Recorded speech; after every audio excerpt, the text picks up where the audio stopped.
प्रतियोगी परीक्षाओं के बेहतर आयोजन के लिए बजट में राजस्थान स्टेट टेस्ट एजेंसी की घोषणा की गई है। अब इस टेस्ट एजेंसी के अंतर्गत कौन कौन सी वैकेंसीज आने वाली है। जैसे वैकेंसी इसमें नहीं आएगी, इसमें आने वाली है प्री एग्जाम। जैसे सीईटी वाली एग्जाम को भी इसमें डाल सकते हैं, रीट वाली एग्जाम को इसमें डाल सकते हैं, बीएसटीसी पीटीटी इन एग्जाम्स को इसमें डाल सकते हैं। कौन कौन से एग्जाम्स को डाल सकते हैं, उसका फॉर्मेट क्या रहने वाला है, इस वीडियो में डिस्कस करेंगे और समझेंगे सारी बातों को कि ऑनलाइन टेस्ट एजेंसी जो टेस्टिंग सेंटर इसका विकसित करा जाएगा ऑनलाइन, तो ये सारी एग्जाम्स को ऑनलाइन सेक्टर में लाएंगे या फिर ऑफलाइन जो एग्जाम्स होगी उनकी जिम्मेदारी इसको मिलने वाली है। काफ़ी सारा कन्फ्यूजन बना हुआ है, इस वीडियो में दूर करने की कोशिश करेंगे। आज के न्यूज़पेपर में भी इस बारे में अपडेट थी कि रीट और पीटीटी जैसी परीक्षाओं की जिम्मेदारी भी इसे दी जा सकती है। आरएसटीए इसका शॉर्ट फॉर्म रहेगा, राजस्थान स्टेट टेस्ट एजेंसी। तो इससे थोड़ा सा और कन्फ्यूजन बढ़ गया है, इसे थोड़ा सा डिटेल में समझने की कोशिश करते हैं। नेशनल टेस्टिंग एजेंसी यानी कि एनटीए की तर्ज पर आरएसटीए राजस्थान स्टेट टेस्ट एजेंसी का गठन किया जाना। और ये क्यों लाया गया है, इसका मकसद क्या है, तो विश्वविद्यालय और बोर्ड आरबीएससी का बोझ कम करना। तो आरबीएससी के अंतर्गत कौन सी परीक्षा आती है, रीट वाली परीक्षा आती है। और विश्वविद्यालयों के अंतर्गत जैसे कि पीटीटी बीएसटीसी जो सारी एग्जाम्स हैं, तो उनको फिर इसके अंडर में ला दिया जाएगा और अलग एक सेपरेट बोर्ड बन जाएगा। जैसे कि रीट पीटीटी और अन्य पात्रता परीक्षाएं इसके अंडर आरएसटीए के अंतर्गत आ सकती है। एनटीए क्या है, नेशनल टेस्टिंग एजेंसी, जो कि नीट जेई सीयूईटी एनईटी जैसी एग्ज़ाम्स को करवाती है। केवल प्रवेश परीक्षाएं जो प्री एग्ज़ाम्स होती है वही ये करवाती है। और यहाँ पर जो आरएसटीए जो लाया जाएगा राजस्थान में, तो इसका काम भी यही रहने वाला है कि ये प्री एग्ज़ाम्स ही करवाएगा। जैसे पात्रता परीक्षाएं या प्रवेश परीक्षाएं जैसे पीटीटी बीएसटीसी रीट प्री आदि करवा सकता है। नई एजेंसी की घोषणा क्यों की गई है, बदलाव की आवश्यकता क्यों पड़ी है, तो आरबीएससी और यूनिवर्सिटीज़ पर जो बोझ है अलग अलग वैकेंसीज को लेकर के प्री एग्जाम्स को कंडक्ट करवाना और डिपार्टमेंटल काम सारे, तो उसको कम करने के लिए जो भर्ती परीक्षाएं प्रवेश परीक्षाएं हैं उनको सेपरेट करने के लिए ये बोर्ड का यहाँ पर गठन किया जाएगा।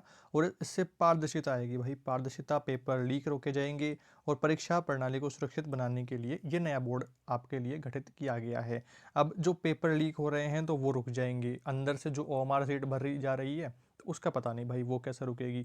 डिजिटलीकरण की बात करते हैं तो भविष्य में ऑनलाइन एग्जाम्स सीबीटी आयोजित करवाने के लिए इंफ्रास्ट्रक्चर तैयार किया जाएगा। तो आगामी जो परीक्षाएं रहेंगी उनको ऑनलाइन तर्ज पर लाने की कोशिशें रहेंगी। तो ये भी आपको ध्यान रखना है। तो थोड़ा सा जैसे आप आरएससीआईटी कोर्स वगैरह कर रहे हैं तो वहाँ पर कंप्यूटर वगैरह का ज्ञान थोड़ा सा अच्छे प्रकार से लेना शुरू कर दीजिएगा, ताकि आपको ऑनलाइन एग्जाम्स में कोई दिक्कत समस्या ना आए। नवाचार, तो ये एक समर्पित ऐसी एजेंसी है जो केवल परीक्षाओं पर ही फोकस रहेगी। मेन सवाल जो आपका बन रहा था कि क्या रीट परीक्षा को भी आरएसटीए के अंतर्गत लाया जाएगा और अगर लाया जाएगा तो क्या क्या सारे बदलाव होंगे, तो इसको समझते हैं। न्यूज़ में भी यही मेंशन किया गया है कि आपके रीट परीक्षा को भी इसके अंतर्गत लाने की संभावनाएं हैं, पर अभी ये कंफर्म नहीं है। जैसे सीटेट का जो एग्ज़ाम है, सीटेट की तरह ही अपने यहाँ पर रीट है, तो सीटेट को सीबीएसई करवाता है, तो ऐसे ही रीट को आरबीएसई के पास है अभी भी वर्तमान में और आगामी दिनों में भी रह सकती है। पर यहाँ पर जिस प्रकार से एक सेपरेट प्री वैकेंसीज के लिए, प्री एग्ज़ाम्स के लिए सेपरेट बोर्ड के लिए कह रहे हैं, सेपरेट इस एजेंसी के लिए कह रहे हैं, तो यहाँ पर हो सकता है कि सभी प्री वैकेंसीज को, सभी प्री एग्ज़ाम्स को इसी के अंडर में डाल दिया जाए। तो अभी कुछ कन्फर्म नहीं है। और अगला सवाल आपका बनेगा कि क्या सिलेबस या पैटर्न में बदलाव होगा, तो अभी सिलेबस में कोई भी बड़ा बदलाव को लेकर के बातचीत नहीं है। और जो आपका सिलेबस है जैसे सीटेट के बेस पर ही रहेगा। जैसे आपकी अभी वाली वैकेंसीज की बात करें एग्जाम्स को लेकर के, तो सीटेट के जैसे ही पेपर आने लगे हैं, जैसे कथन कारण वाले सबसे उपयुक्त प्रश्न आपके पूछ रहे हैं। सीटेट का अभी कल परसों पेपर हुआ तो उसमें सबसे कम उपयुक्त पूछा जा रहा है, तो थोड़ा थोड़ा ऐसे चेंजेस लाए जाएंगे। क्रम सेट करने को लेकर के प्रश्न रहेंगे, घटनाक्रम के अकॉर्डिंग या फिर सुमेलित करने वाले प्रश्न, थोड़े से उस टाइप के प्रश्न ज़्यादा देखने को मिलने वाले हैं। तो वो आप उस अकॉर्डिंग अपने तैयारी कंटिन्यू करेंगे। कारण क्या है कि रीट का सिलेबस एनसीटी और एनसीईआरटी की गाइडलाइंस पर आधारित है, तो कोई ज़्यादा खास आपको फ़र्क देखने को नहीं मिलेगा। अगर थोड़ा 19 पे चेंज होगा तो वो भी। और तुलना सीटेट और रीट का सिलेबस लगभग अपने समान है। साइकोलॉजी, लैंग्वेजेस, सब्जेक्ट आदि सब सेम है। प्रश्न पूछने का तरीका बदल सकता है जैसा कि मैंने आपको बताया, बाकी टॉपिक वही सब रहने वाले हैं। परीक्षा के मोड को लेकर के मैंने आपको बता दिया है कि अब ऑफलाइन मोड को कम करेंगे और ऑनलाइन मोड को बढ़ावा देंगे। तो आप जो आरएससीआईटी नहीं कर रखे हैं तो कर लीजिएगा, जिन्होंने कर रखा है और फिर भी कंप्यूटर कीबोर्ड वगैरह माउस को सही से ट्रैकिंग करना नहीं आता है तो वो थोड़ा सा आप लोग सीख लेंगे, उस पर थोड़ा सा फोकस रखेंगे। बाकी राजस्थान में 10-15 लाख रीट अभ्यर्थी हैं, तो इतने बड़े स्तर पर तुरंत ऑनलाइन एग्ज़ाम करवा पाना मुश्किल है, तो ऐसे में ये अगले रीट पात्रता के लिए हो सकता है। बट अभी वाली जो रीट पात्रता 2026 में करवाने की कह रहे हैं, तो ये ऑफलाइन में ही इसकी संभावनाएं ज़्यादा हैं, तो इस बात को आपको समझना है और उसी के अकॉर्डिंग अपनी तैयारियां करनी है। जैसे ओएमआर सीट भरने को लेकर के आपको ठीक से आना चाहिए, जिसने पहले कोई गलती करी है ओएमआर सीट भरने में, रोल नंबर वगैरह में कोई मिस्टेक हो जाती है, तो वो थोड़ी सी आपको सावधानी, थोड़ा सा पेशेंस आपको रखते हुए अपनी ओएमआर सीट में रोल नंबर वगैरह वो सारी चीज़ें ठीक से फिल करनी होगी। तो थोड़ा सा उस अकॉर्डिंग आपको कॉन्फिडेंस अपने अंदर लाना है। बाकी ऑनलाइन में तो इतनी सारी माथापड़ी नहीं रहती है।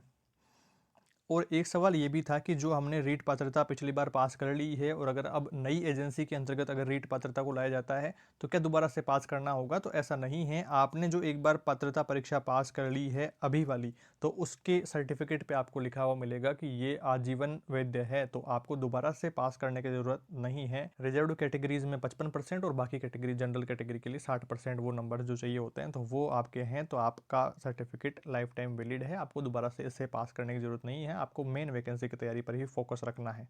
और एक सवाल कि ये बोर्ड कब तक लागू होगा, तो अभी इसकी सिर्फ घोषणा हुई है, धरातल पर काम होते होते इसको 1 साल का समय ऑलमोस्ट लग जाने वाला है। इसके डिपार्टमेंट में टीम किधर से लाएंगी, उस टीम की योग्यता क्या रहेगी, तो उधर से उनको एडजस्ट करने में, बोर्ड के गठन में, स्टाफ को सेलेक्ट करने में और आरबीएससी की तरह उसको सारा सिस्टम ठीक से बना देने में काफ़ी टाइम लगेगा। तो ऐसे में 2027 वाली वैकेंसीज के लिए इसको प्रिपेयर करेंगे। अभी वाली जो वैकेंसीज है पहले की तरह ही सारा काम सिस्टम से रहने वाला है। और आपको समझना होगा कि अफवाहों से बचते हुए पढ़ाई अपनी जारी रखनी है। सिलेबस आपका वही रहने वाला है। एनसीईआरटी और आरबीएससी की बुक्स फॉलो करें। कुछ बुक्स की मैंने पीडीएफ भी आपको शेयर कर दी है जो जो महत्वपूर्ण थी, जैसे पुराने गणित के भी मैंने डाले हैं, जिसमें कि आपको वैदिक गणित आदि प्रतिशत वगैरह सारे टॉपिक उसमें मिल जाने वाले हैं। तो कॉन्सेप्ट आपको अच्छे से समझ में आ जाएगी, जैसे जो अभी जीरो से तैयारी अपने स्टार्ट कर रहे हैं तो उनको मदद मिल जाएगी नए स्टूडेंट्स को।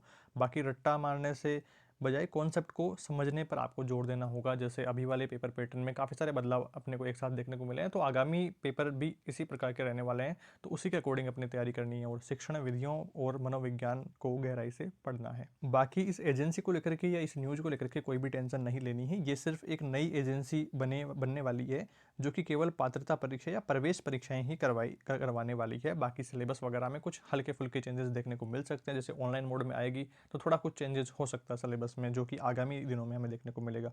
अगली रीट संभवतः है आरबीएससी ही करवाने वाली है, क्योंकि इसे जल्दी ही, जैसे बोर्ड परीक्षाओं के तुरंत बाद ही इसके नोटिफिकेशन की बात कर रहे हैं, तो चांसेस हैं कि अप्रैल तक हमें थोड़ा सा कंक्लूजन मिल जाए कि कब तक करवाएंगे या उसके नोटिफिकेशन को रिगार्डिंग लेकर के अपडेट्स आ जाए। और सिलेबस पैटर्न में कोई खास बदलाव देखने को नहीं मिलने वाला है।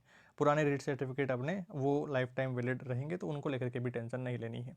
इस वीडियो में इतना ही दोस्तों। आई होप ठीक प्रकार से सारे डाउट्स आपके दूर हो गए हैं। कोई भी सवाल रहते हैं इस एजेंसी का रिगार्डिंग या नई वैकेंसीज के रिगार्डिंग, तो कमेंट्स में बताएंगे। कमेंट रिप्लाई देकर के आपके डाउट्स को दूर करने की कोशिश रहेगी। बाकी जल्दी मिलते हैं एक नई वीडियो में कुछ नई जानकारियों के साथ। Thank you for watching this video.